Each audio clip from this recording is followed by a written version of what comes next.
दोस्तों, इस कहानी को ज़रा ध्यान से सुनिए क्योंकि यह कहानी ज़िंदगी भर आपके काम आएगी। नमस्कार दोस्तों, दिल से स्वागत है आपका यूनिक आइडियाज एंड फैक्ट में। एक गांव में एक लड़का और उसकी माँ रहते थे। लड़के का नाम राजू था। उसकी माँ अक्सर उसे समझाती, बेटा खाली मत बैठो, कुछ काम करो, सीखो और आगे बढ़ो। राजू हर बार उनकी बात को अनसुना कर देता। गाँव के ही एक किसान रामू चाचा हर दिन सुबह से शाम तक मेहनत करते थे। उन्होंने एक बार राजू से कहा, बेटा खाली समय इंसान का सबसे बड़ा दुश्मन होता है।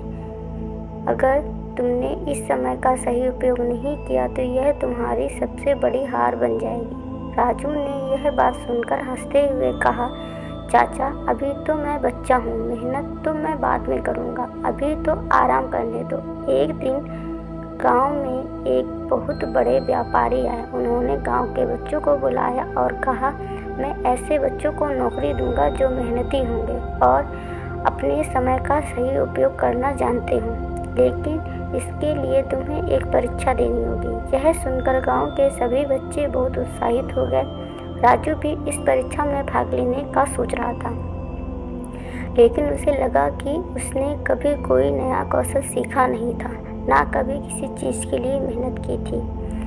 मेहनत की परीक्षा के लिए बच्चों को 10-10 दिनों में अपनी पसंद की कोई एक चीज़ सीखनी थी, जैसे चित्रकारी, बागवानी, लकड़ी का काम या गाना। राजू ने पहले 2 दिन खाली बैठ बर्बाद कर दिए। जब उसने देखा कि उसके दोस्त मेहनत कर रहे हैं तो उसे चिंता हुई और उसने अपने दोस्त मोहन से पूछा, तू क्या कर रहा है? मोहन ने जवाब दिया, मैं चित्रकारी सीख रहा हूँ। यह मेरा शौक भी है और मुझे अच्छा लगता है कि इससे मैं अच्छा कर सकता हूँ। राजू को एहसास हुआ कि खाली बैठने की वजह से उसके पास ना तो कोई हुनर है और ना ही कोई अनुभव। उसने जल्दी कुछ सीखने की कोशिश की, लेकिन समय कम था। 10 दिन बाद परीक्षा हुई। व्यापारी ने सभी बच्चों के काम देखे। मोहन ने अपनी सुंदर चित्रकारी दिखाई, उसकी खूब तारीफ हुई। कुछ बच्चों ने लकड़ी से सुंदर खिलौने बनाए तो कुछ ने गीत गाए, लेकिन जब राजू की बारी आई तो वह सिर झुकाकर खड़ा हो गया। उसके पास दिखाने के लिए कुछ भी नहीं था। व्यापारी ने उससे पूछा, बेटा तुमने 10 दिनों में कुछ क्यों नहीं सीखा? राजू ने धीमे स्वर में कहा, मैंने समय बर्बाद कर दिया। व्यापारी ने उसे समझाया, खाली समय सोने जैसा होता है।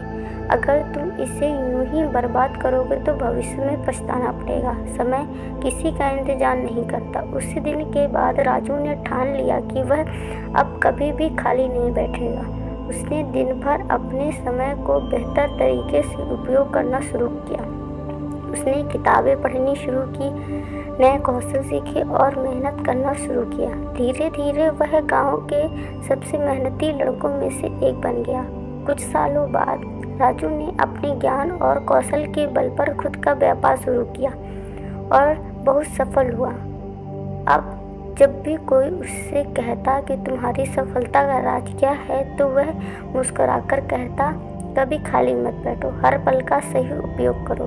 यही सफलता का सबसे बड़ा मंत्र है। यह कहानी हमें सिखाती है कि कभी समय को बर्बाद नहीं करना चाहिए। हमारी सबसे बड़ी गलती हो सकती है जिंदगी में जो समय अभी हमारे पास है वह कभी वापस नहीं आएगा। इसीलिए हर पल का सही उपयोग करें, कोई नई चीज़ सीखें, मेहनत करें और अपने लक्ष्य की ओर बढ़ते रहें। याद रखें, जो लोग खाली समय का उपयोग करते हैं वे ही सफलता की सीढ़ियों पर चढ़ते हैं। तो दोस्तों, आप समय बर्बाद मत करो, उठो और अपने सपनों के लिए मेहनत करो और कभी खाली मत बैठो। अगर वीडियो अच्छा लगा तो लाइक सब्सक्राइब जरूर करें ताकि ऐसी मोटिवेशन स्टोरी आपको मिलती रहे। जय हिंद।